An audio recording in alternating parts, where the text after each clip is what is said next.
Si je peux compléter sur les armes, oui, donc nous on demande l'interdiction des grenades de désencerclement, effectivement en raison de leur caractère indiscriminé, mais également de leur caractère disproportionné, puisque ce sont des armes qui peuvent crever un œil. Le principe, c'est quand même des plots qui partent dans tous les sens sans contrôle. Et on a eu des cas de manifestants qui ont perdu un œil en recevant un plot, alors qu'ils n'étaient pas visés, parce que par principe, on ne peut pas viser avec ces grenades de désencerclement. Quant à la grenade GM2L, donc, qui est une grenade lacrymogène à effet assourdissant, les objectifs opérationnels sont contradictoires, c'est-à-dire qu'une grenade lacrymogène, c'est fait pour se disperser. Une grenade assourdissante, ça va désorienter les personnes. On ne peut pas désorienter des personnes à qui on demande de se disperser. Donc on considère que ça n'est pas... On considère que ça ne va pas être légitime de les utiliser en maintien de l'ordre. Sur les grenades de désencerclement, d'ailleurs, les polices européennes s'en passent. On ne comprend pas bien pourquoi la police française devrait les conserver. Sur les LBD, on n'était pas opposé aux LBD dans la perspective où ça pouvait se substituer à une arme plus dangereuse, notamment aux armes à feu, mais sauf qu'on n'utilise pas d'armes à feu en manifestation. Et donc, en fait, le LBD a amené à élever le niveau de violence, et compte tenu de la gravité et du nombre de blessures constatées, on demande aujourd'hui leur suspension.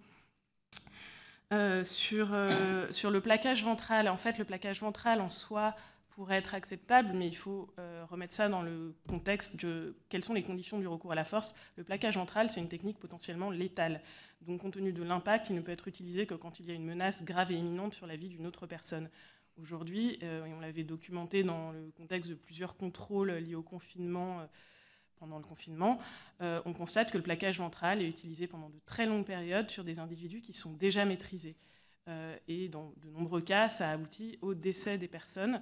Donc aujourd'hui, il y a un problème avec l'usage du plaquage ventral en France, et on demande également sa suspension.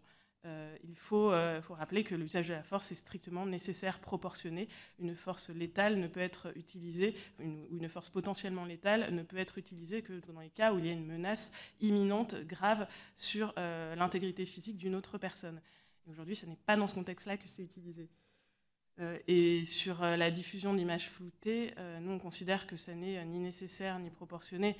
On comprend tout à fait le fait que des policiers peuvent se sentir menacés, et c'est lié au déficit de confiance.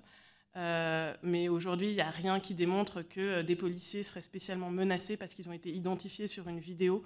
Le problème est beaucoup plus large que ça. Donc ça n'est pas vraiment nécessaire et ça n'est pas proportionné, puisque ça va entraver la possibilité de documenter les pratiques de la police. Or, aujourd'hui, c'est ce travail de documentation des pratiques de la police qui a permis de mettre en lumière un certain nombre de violations des droits humains. Donc pour nous, il faut trouver d'autres...